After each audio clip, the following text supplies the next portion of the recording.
त्या श्री तुकोबारायांना मी प्रमाणाशिवाय बोलणार नाही जोग महाराजाच्या, कारण की महाराज आपला काही एवढा परिचय नाही, मला काही माझं स्वतःच भूषण किंवा अभिमान सांगायचा नाही. 2004 सालाला मी पांडुरंगभाऊ वैद्यांकडं माझा पहिला मृदंग झाला. बाबांनाच मला जोग महाराज संस्थेत बसवलं आणि गाणंही बाबांनी मला, पंडित रघुनाथजी खंडाळकरांकडेच बाबांनी मला नेलं. वैद्यबाबांचे इतके उपकार आहेत माझ्यावरती, बाबांमुळेच मी घडलो. आणि या ठिकाणी महाराज मला 24 वर्ष राहिले लागली या गादी वेळेला. थोडं बाजूला तरुण महाराज मी चांगला पखवाज वाजायचो. दोन्ही महाराजांना, तुमचं नाव काय महाराज? सिद्धार्थ महाराज. दोन्ही महाराजांना विनंती, मी म्हणत नाही की तुमच्यापेक्षा हुशार आहे, तुम्ही छान वाजवता माझ्यापेक्षा येऊन महाराज. मी चांगला मृदंग वाजवायचो खाडी महाराज. मी गावाचं नाव सुद्धा तुम्हाला सांगेल, श्रीरामपूर तालुक्यामध्ये माळवडगाव म्हणून, माळवडगाव गंगागिरी महाराजांच्या सरलापेठच्या शेजारी मी पखवाज वाजवायला जायचो. महाराज काय झालं, चांगला पखवाज वाजवायचो मी. अभंगाला थोडं सोडू नये, मला आठवलं म्हणून ती गोष्ट आठवली मला. तेव्हापासून महाराज मी पखवाजच सोडून दिला.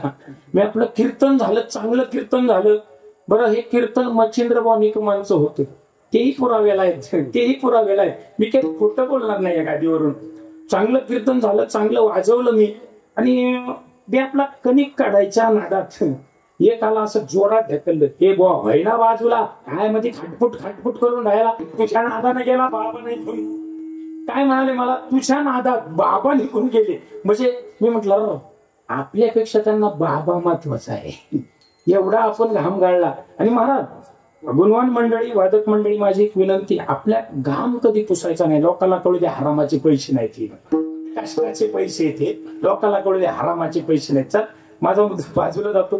तेव्हापासून रोहन महाराज कधी जरी वेळ मिळाला, म्हणजे कुणी नसलं तरच मी कीर्तन वाजवतो, नाही तर मी पखवाजच सोडून दिला. याचं कारण हे लोक, म्हणून मी म्हणतो नेहमी गुणवानांची कदर करा, गुणवानाची कदर करा. बुवा दगड उचकला, जसा इच्छू सापडतो तसा कीर्तनकार सापडेल, पण हे घासायला लय दिवस लागतात महाराज, सोपं नाही.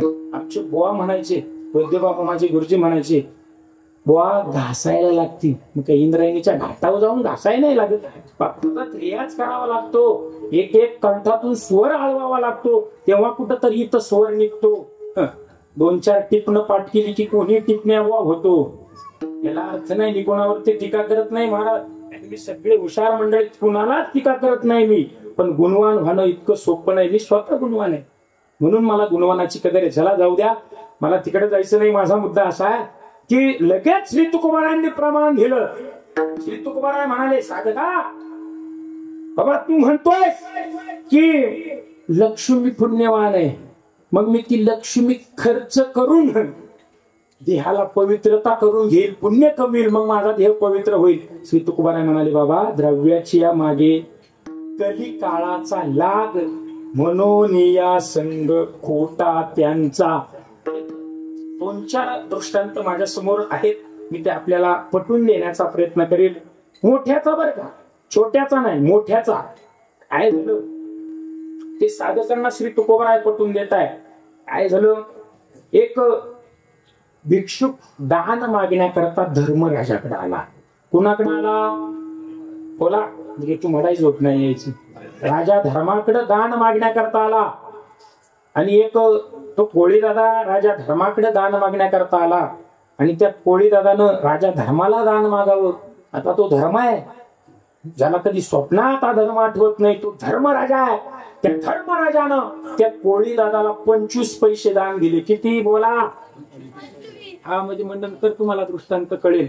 25 पैसे दान दिले. किती? 25 पैसे दान दिले त्या कोळी दादानं. ते 25 पैसे घेतल्या. त्या कोळी दादाचा व्यवसाय मासेमारीचा. 25 पैशाचं ते जाळं कोळी दादानं जाळं खरेदी केलं आणि आपला व्यवसाय करण्याकरता निघाला. व्यवसाय करत असताना परत श्री तुकोबारायांचं प्रमाण आहे, व्यवसाय करत असताना अनेक माशांचा जीव गेला. श्री तुकोबाराय म्हणतात, काय केले जळचरी, काय केले जळचरी, ढिवर त्याच्या घाटावरी. कोळी दादाला शब्द वापरला श्री तुकोबारायांनी, ढिवर. ढिवर त्याच्या घाटावरी. पाण्यातल्या माशांनी कोळी दादाचं काय बिघडवलं होतं. काहीच बिघडवलं नव्हतं. पण मी नेहमी विनंती करतो सज्जनाओ, तुम्हाला वाटत असेल ना आपलं कुणाशी भांडण होऊ नये, आपण तर कधी जाऊ द्या एवढं करून बोलत नाही. महाराज, खाडे महाराज, बाबू महाराज, गणेश महाराज, रोहन महाराज, काही काही माणसांना आहे ना, होऊ द्या थोडं विषयांतर होऊ द्या, नुसती सवय असते. याला काय येतं, त्याला काय येतं, याला काय येतं, त्याला काय येतं, थोबाड तोंड तुला काय येतं, तुला काय येतं. लहान लहान लेकरं असे सुंदर टाळ वाजवतात ना, एखादा मधीच येतो, हे ठेवा टाळ खाली. मग ती बी अशी असतात, वा तुझा टाळ आणि तुझा सापत्या. म्हणून यांना कधी महाराज, मी मताचा माणूस चुकू दे ना, 100 वेळा चुकतील, 1000 वेळा चुकतील, 2000 वेळा चुकतील, पण 3000व्या वेळी तर बरोबर येतील. पण ते 3000व्या वेळी असे होतील, जो म्हणतो ना याला काय येतं त्याला काय येतं त्याच्यापेक्षा चांगली होतील. चला तिकडे जायचं नाही.